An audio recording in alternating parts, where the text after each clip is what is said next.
I'm Meredith Rhodes. I'm art teacher at Meadow Ridge Elementary, and I teach 1st through 5th grade art.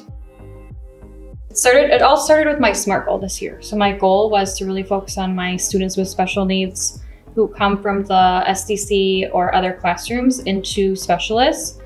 And I noticed that those kids weren't getting ample time with their general ed student classmates, and I wanted to try to take advantage of that time and make it the best I possibly could. Part of my challenge is getting the supplies they need in their hands that they can continue to use and not struggle with, not feel frustration with. And I noticed initially with the scissors I was given that frustration was occurring. Like I was witnessing them sliding around, not able to be still enough.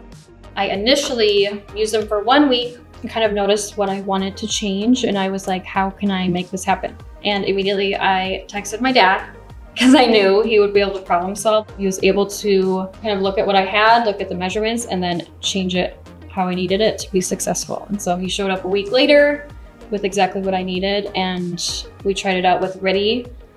She was my first student to try it, and I remember like witnessing her excitement and her giant smile, and then the kids were all excited about it. They were like, I want to help. So then those students were then learning a new way to interact with her where normally they wouldn't maybe know how.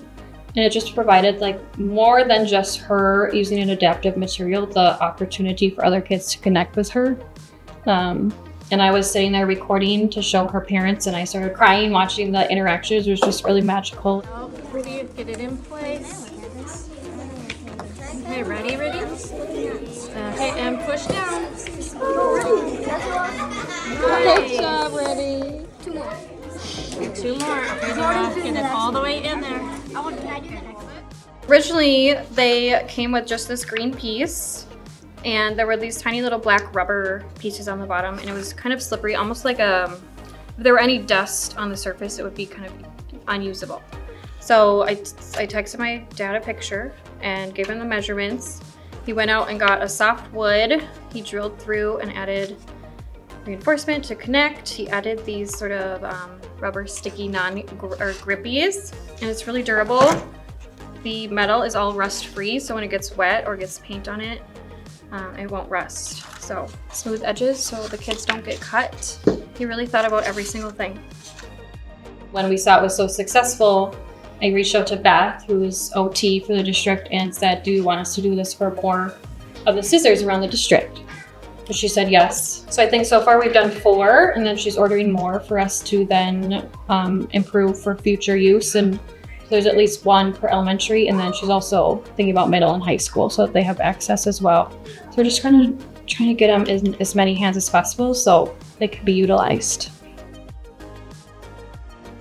So once I saw just what these adaptive scissors can do, I then thought about my other art supplies and my other students in the SDC room and what their needs are, because every student's needs are different. Like I have some students that would benefit from like a large kind of palm crayon where I don't have those.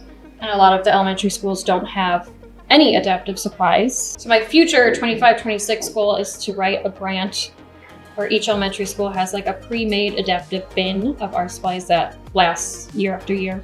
And I know there are needs at every school, and the needs are always changing, but the adaptive bin could be used each year and just, I think, reach so many more kids.